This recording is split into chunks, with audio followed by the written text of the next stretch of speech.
वो न बोल रहा है न कुछ कर रहा है, ठीक से खाना नहीं खा रहा है। मेरे पास मजबूरी है। बात भी नहीं कर रहे हैं। नहीं, बात भी वो हमसे ठीक से नहीं कर पा रहा है। हम बोले ठीक है बेटा, तुम लोग यहीं गांव में रहो, हम हैं अगर पटना में, बाकी बच्चों के सपोर्ट के लिए, आपके सपोर्ट के लिए अध्यक्ष महोदय तक हम अपनी बात जरूर पहुंचाएंगे। चाहेंगे कि आप देखें, सुनो सुनो हे बिहार सरकार, हर छात्र की एक ही पुकार, चाहिए न्याय और समानता का अधिकार। बीपीएससी 17वीं की परीक्षा विज्ञापन जारी होने के साथ ही विवादों में रहा है। कभी किसी बातों को लेकर, कभी न कभी किसी न किसी बातों को लेकर इस परीक्षा में विवाद होते रहा है। परीक्षा होने से पहले नॉर्मलाइजेशन को लेकर के विवाद हुआ। परीक्षा जब हो रही थी, परीक्षा जब खत्म हुई तो सभी सेंटरों पर तो परीक्षा ठीक ठाक से हुए, मगर पटना के बापू परीक्षा परिसर में खूब बवाल हुआ। अंततः बीपीएससी ने उस परीक्षा केंद्र को कैंसिल कर दिया, उस सेंटर के परीक्षा को कैंसिल कर दिया और फिर से उस सेंटर पर जो मौजूद अभ्यर्थी थे उनको फिर से उनकी री एग्जाम कराने का ऐलान किया। अब एक बार फिर से सभी अभ्यर्थी जो है बीपीएससी के वो सड़कों पर है। उनका कहना है कि अगर बापू परीक्षा परिसर वाले अभ्यर्थियों का कैंसिल हो सकता है तो हमारे केंद्र का परीक्षा क्यों नहीं कैंसिल हो सकता है, क्योंकि उन्हें ज़्यादा वक्त मिलेगा, हमें कम वक्त मिलेगा, हम भी मानसिक तौर पे परेशान थे। और अब सभी बच्चे जो हैं, जो सभी अभ्यर्थी हैं, वो अब सड़कों पर उतर गए हैं अपना परीक्षा कैंसिल करवाने के लिए। मगर इस वक्त हम देखिए पटना के गर्दनी बाग में मौजूद हैं, जहां पर आमतौर पे धरना दिया जाता है। यहाँ पर ही बीपीएससी के अभ्यर्थियों का जुटान हुआ है। मगर हमारे साथ एक शख्स हैं जो कि अपने बच्चे के लिए प्रदर्शन में उतरे हैं। इनके बच्चे ने बीपीएससी की परीक्षा दी थी। अब इनका नाम क्या है, पूरी कहानी क्यों ये सड़क पर है, ये हम जानने की कोशिश करेंगे। क्या नाम है आपका? देवेंद्र प्रसाद। आप क्यों यहाँ पर सड़कों पर उतरे हैं? क्या आपने बीपीएससी की परीक्षा दी है? मैं गार्जियन हूँ। मेरे 2 बच्चे हैं। एक का सेंटर किशनगंज था, एक का सेंटर बापू सभागार था।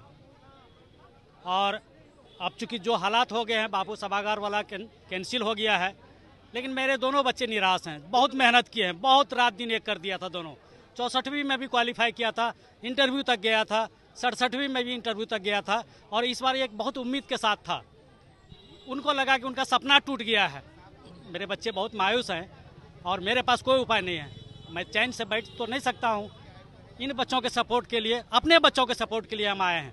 हम एक चीज़ कहना, बच्चे भी आए यहाँ पर? नहीं, बच्चे तो गांव में हैं। हम यहाँ पटना में रहते हैं।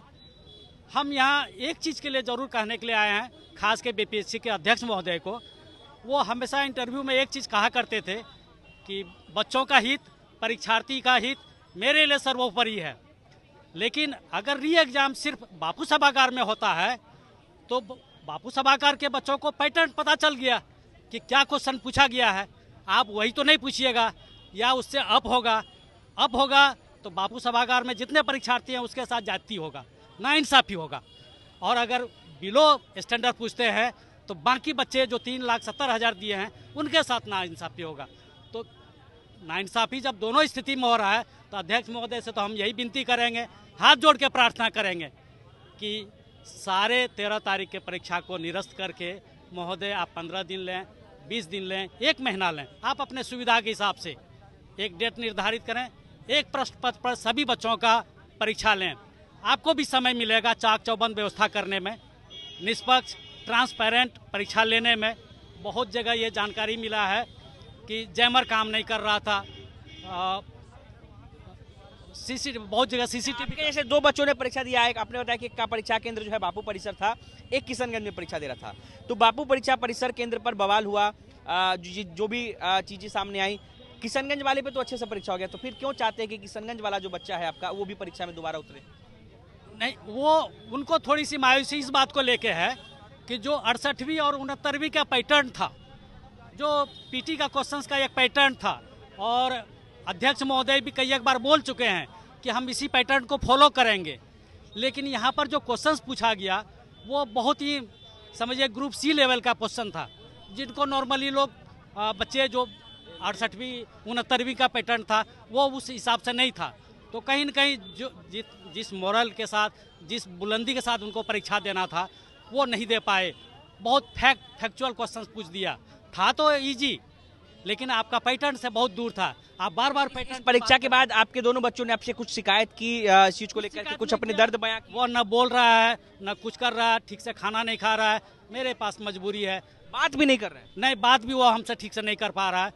हम बोले ठीक है बेटा, तुम लोग यहीं गाँव में रहो, हम हैं अगर पटना में, बाकी बच्चों के सपोर्ट के लिए, आपके सपोर्ट के लिए अध्यक्ष महोदय तक हम अपनी बात जरूर पहुंचाएंगे। एक चीज़ और मैं कहना चाहता हूं बाबू सभागार में ये नौबत क्यों आई? वहाँ पर 1200 का कैपेसिटी है, 1000 प्लस बच्चों का, 12,000 और 10,000 से ज़्यादा प्लस बच्चों का वहाँ पर परीक्षा होना था। एक हॉल में 288 प्रश्न पत्र और मार्कशीट जाना चाहिए था, वहाँ 192 गया। 96 प्रश्न पत्र और मार्कशीट कहाँ गया? ये जांच का विषय है, गंभीर मामला है।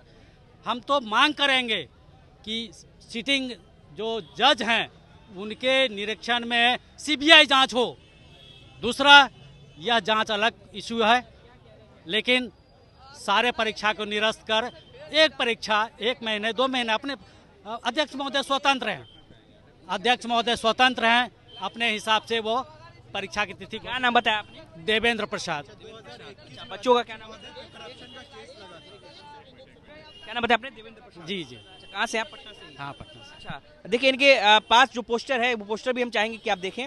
सुनो हे बिहार सरकार, हर छात्र की एक ही पुकार, चाहिए न्याय और समानता का अधिकार। साथ ही लिखा है हम सबको देनी है 70वीं बीपीएससी फिर से एक बार। मतलब एग्जाम को आप चाहते हैं कि पूरे एग्जाम को एक बार फिर से री एग्जाम कराया जाए। अध्यक्ष महोदय से यही प्रार्थना करता हूं कि बच्चों के हित में प्लीज उनकी बात आप सुनिए। आप 15 दिन 1 महीना का समय लेके एक क्वेश्चन पर पूरे बिहार में पुनः एग्जाम करवाइए। आपके पास समय रहेगा दुरुस्त चाक चौबंद व्यवस्था करने में। जहां जैमर खराब है, सीसीटीवी खराब है, आप वो सब ठीक ठाक करवा लें। चलिए, तो देखिए अभ्यर्थी तो उतर ही रहे हैं। अब अभ्यर्थी के जो गार्जियन हैं, अभ्यर्थी के जो पिता हैं, वो भी उतर रहे हैं। एक ऐसे ही केस हमें मिले देवेंद्र प्रसाद, जिनका कहना है कि इनके 2 बच्चों ने परीक्षा दिया और दोनों ही इनसे बात नहीं कर रहे हैं। दोनों चाहते हैं कि एक बार फिर से परीक्षा हो। पिता खुद उतर गए हैं बीपीएससी के से ये मांग करने के लिए कि एक बार सभी बच्चों का परीक्षा एक बार फिर से करवाया जाए। अनिकेत कुमार, बिहार तक।